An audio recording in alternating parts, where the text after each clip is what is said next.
Alrighty. So, chapter 1, we are taking a look at measurement. And to set this up, I want to pose a question of how do you measure a table? If, say, you want to measure the length, the width, the height, how would you go about doing that? Once you have an answer for that in mind, I want you to think a little bit further. What about if you didn't have a ruler or a meter stick or a tape measure? How might you then measure a table? Well, then you start having to get a little more creative, right? Maybe you say, okay, I'll measure it with hand lengths. Like, okay, here's one hand, here's another hand. Just keep measuring it that way. Or with shoes, I've done that before for measuring lengths. Like, okay, I'll put one shoe down, the second shoe down, the third shoe. And so that can give you an estimate of, say, the length of the table. But what if you take my shoe and Shaquille O'Neal's shoe, right, or LeBron James? Well, you'll probably get a very different result for how many shoes it takes to cover the length of the table. What are we getting at here? Well, there's a quote that I really like called looking at Wittgenstein's ruler.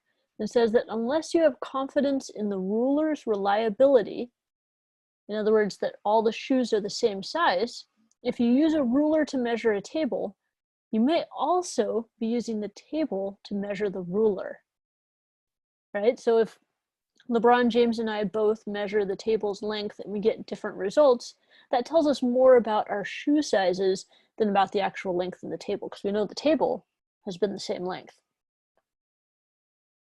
In other words, what's really important is having a ruler with a lot of reliability so that you don't have to worry about learning more about the ruler itself, because you want to be able to measure everything with accuracy to have the same result no matter what.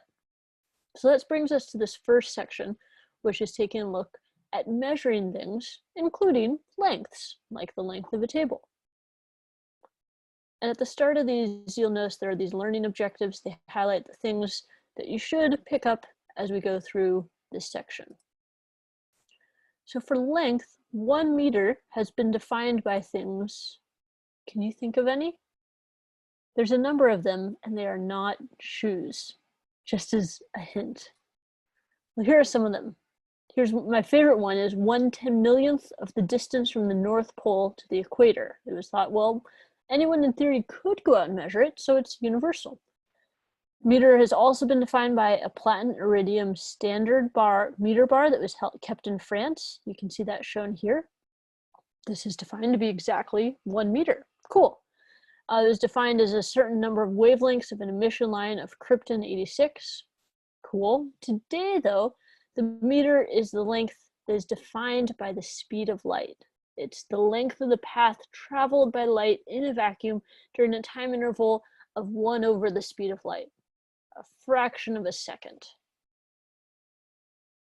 And so this is something that is much more consistent and reliable and standard, which is a good thing.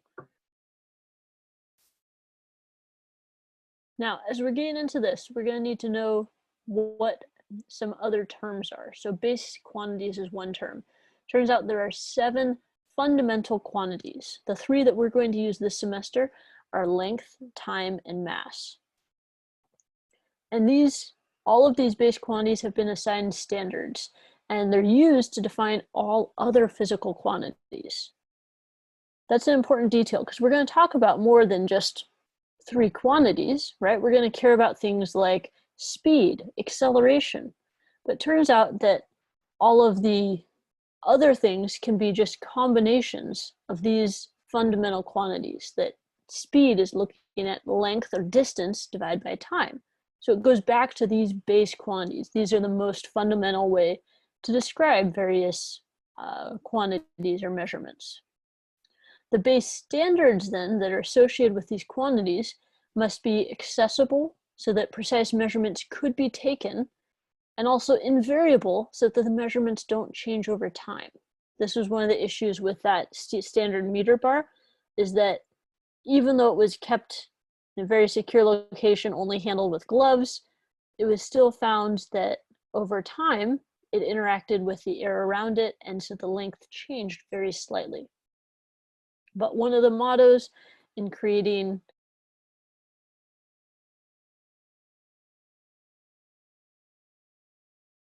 it was supposed to be this leveling of the playing field, that anyone can use these standards and be able to get accurate results.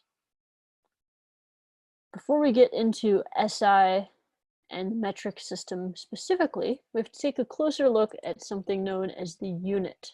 So the unit is a unique name associated to a particular measure of a quantity. So quantity being mass or time or length, we want to assign a unit to it to tell you how much you've measured of some length. A unit will always correspond to a specific standard, a physical quantity with a value of 1.0 units. So for a meter, we know that that's the distance traveled by light in vacuum over a certain fraction of a second. The unit there is the meter. And units we're going to see are very important for physics. Also chemistry, if you've taken chemistry, but you can dive into it in physics. You'll get to see it in both. Basically, every number we have in this class will have a unit attached to it. The only exception might be if it's a ratio, which is inherently unitless because it's a dividing of things. But otherwise, everything I can think of has a unit with it. And I'm going to encourage you to take the extra time and space on your page to always write out your units, because units are very critical for communication. If you don't write it out, you might make a simple mistake. This happens at even the highest level, it turns out. So NASA, right, in collaboration with Lockheed Martin, which is a big engineering firm, they lost a Mars probe due to a simple math error. NASA was working in the metric system, Lockheed Martin was working in the English system, and so they both had a unit for acceleration data, and one said, here's this number, it must be in my metric, and the other says, obviously it's in the English system of pound seconds. And in the context of each company or each organization, it was so obvious that it had to be the unit that was associated with it. The context made sense. But without explicitly writing it out, they missed out on a unit conversion and lost this 125 million Mars probe. In a sense, the spacecraft is lost in translation. That is so dumb, said the director of George Washington University's space policy. So my point here is it happens at even the highest levels of science and engineering. It's really easy to slip up on units, so you are not above writing out units. Please, units are your friend. If you write them out, they will have your back and help you out. So let's take a closer look at this metric system that's mentioned here, as opposed to the English system, which perhaps we're more familiar with in our everyday inches, feet, and pounds. In this class, we're going to typically be looking more in terms of the metric system, millimeters, meters. So the metric system is also known as SI units. It's from the International System of Units, or the Système International, which is where the SI comes from. And for our three base quantities of length, time, and mass, we have the meter for length, which is abbreviated with just an M. The second for time, that one's more familiar, that's the same for English, and that's abbreviated to just an S. And for mass, interestingly, it has this extra prefix of kilo before the gram. So the standard SI unit for mass is the kilogram. It's the only unit that has the extra prefix in front of it. SI has many derived units that have been written in terms of these base units, right? So we'll get to see later on my personal favorite unit, which is that of joules. Excellent. It's for work and energy. And we'll see that a single joule breaks down to a kilogram times meter squared per second squared. Similarly, we could look at the units of watts, which are watt? Yes, exactly. They are watt. They are for power, and they're a joule per second. So it's the same breakdown as the joule with dividing by an extra second in the denominator there. And so with these units in mind, writing them out really helps you to avoid mistakes, but you still have to be careful that you don't throw off, say, a decimal place. That's what happened in this story from a few years ago. Northeast students almost died after taking equivalent 300 cups of coffee in one dose when experiment went wrong. Due to a routine maths mistake, they were calculating the amount of the dosage, pretty standard calculation, dividing it out, great. But turns out they put a decimal point in the wrong place. Instead of giving about 30 or 300 milligrams of caffeine, they were given 30 grams, which is 100 times more than they were supposed to get. It's easy when you're just taking the class to be like, oh, I just put the decimal point in the wrong place. Huh, no big deal. That's just a little mistake.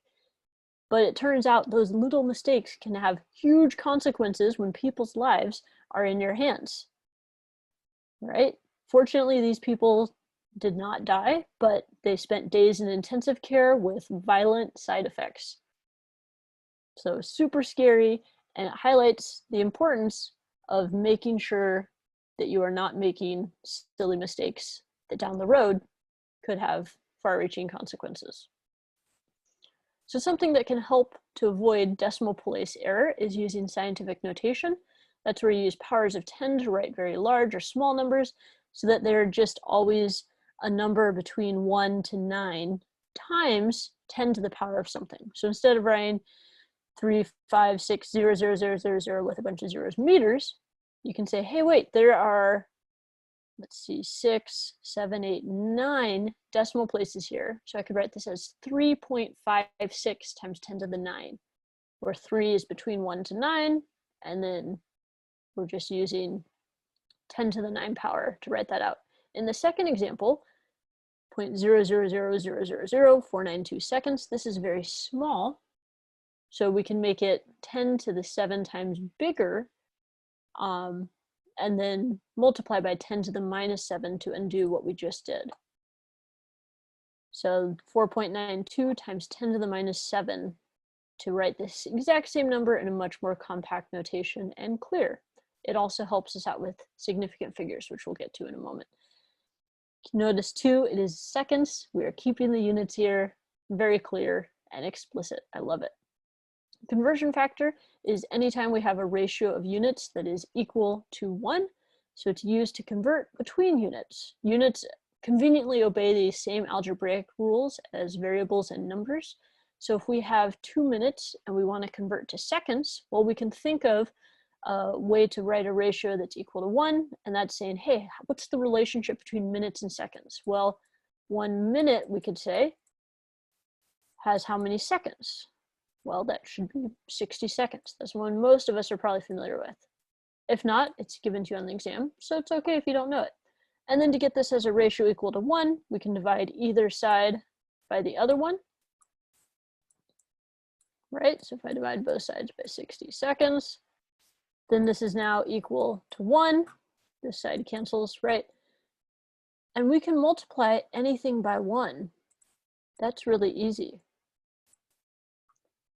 So that's what we do here. We have 2 minutes multiplied by 1, but then for that 1, I'm going to put in my conversion factor.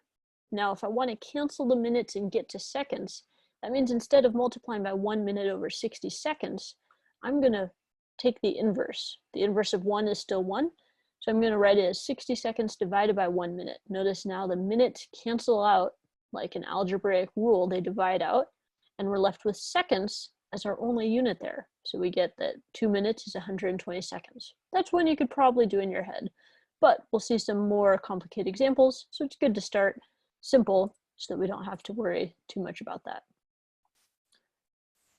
All right, so SI units have a whole bunch of prefixes that we can use. Yada, zeta, exapeta, tera, giga, mega, kilo, hecto, deca, deci, centi, milli, micro, nano, picto, femto, atto, zepto, yocto. Whew, there's quite a bit there. The main ones that we're going to use are the bolded ones. Those are the ones that pop up the most. And even these you don't have to have memorized. You just have to know to look it up. If you see a capital G or a little c is centi. That's a factor of 10 to the minus 2. The centimeter is only 1/100th of a meter. That's an easy one to slip up on. So with these prefixes, we can do some chain link conversions from, say, kilometers to meters, right? And if we want to do that, then we can say, hey, there are 1,000 meters in 1 kilometer. So cancel the kilometers out and multiply by 1,000 meters, and we get 1,300 meters, or in scientific notation, 1.3 times 10 to the third meters. Left off the meter there, I'm sorry about that.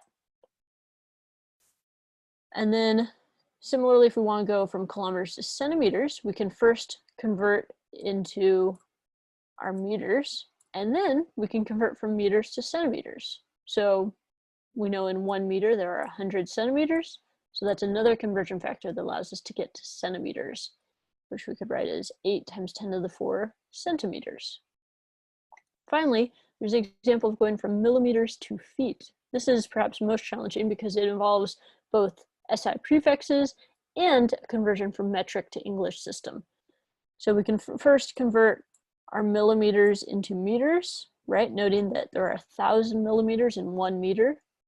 And so we'll divide that by 1,000 to get to meters. The number becomes smaller as our unit becomes bigger. And then there's this convenient factor between feet and meters that we can use. And so if we multiply by that number of feet per 1 meter, the meters cancel out, and we're left with feet.